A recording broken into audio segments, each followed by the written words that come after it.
साथियों, इंडी गठबंधन वाले ना देश के जवानों का हित सोच सकते हैं, ना ही देश के किसानों का हित सोच सकते हैं, ना ही देश के मछुआरों का हित सोच सकते हैं। किसानों से नफरत करने वाले इंडी गठबंधन ने चौधरी चरण सिंह जी को भी उचित सम्मान नहीं दिया।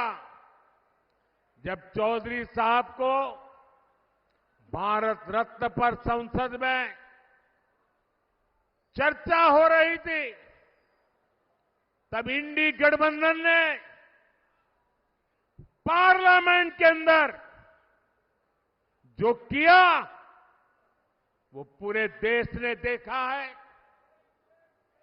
जब हमारे छोटे भाई जयंत चौधरी संसद में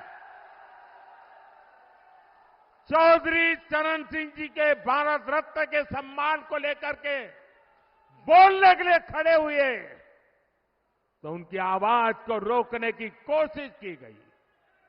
भाई जयंत चौधरी को अपमानित करने का प्रयास किया गया।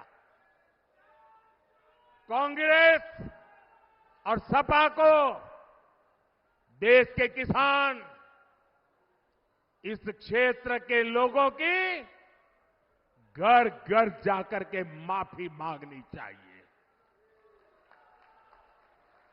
और यहां का एक नागरिक कभी भी कांग्रेस, सपा जैसे उनके साथियों को कभी भी माफ नहीं कर सकते। साथियों, चौधरी साहब ने अपना जीवन किसानों की समृद्धि के लिए समर्पित किया था। हमारी सरकार भी किसानों के कल्याण को सर्वोच्च प्राथमिकता देते हुए काम कर रही है। यहां तो इतनी बड़ी अनाज मंडी है, यहां की गुड़ की मंडी सारे देश में जानी जाती है। आप भूले नहीं होंगे कि कैसे आप गन्ना किसानों को परेशान किया गया। गन्ना किसानों के हजारों करोड़ रुपए बकाया होना सामान्य बात हो गई थी।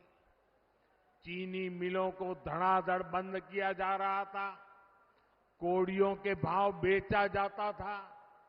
मोदी ने किसानों के साथ हो रही ये सारी हेराफेरी बंद करा दी है। साथियों, हम गन्ने की खेती को चीनी और गुड़ तक सीमित नहीं रखना चाहते। हम देश की हर गन्ना बेल्ट को देश की ऊर्जा बेल्ट भी बनाना चाहते हैं। गन्ने से बनने वाले इथेनॉल से गाड़ियां चले, इसके लिए आज देश भर में काम हो रहा है। 10 वर्ष पहले सिर्फ 40 करोड़ लीटर इथेनॉल बनता था, आज 500 करोड़ लीटर इथेनॉल का उत्पादन हो रहा है। इथेनॉल की खरीद बढ़ने से 10 साल में लगभग 70,000 करोड़ रुपए देश के किसानों को मिले हैं।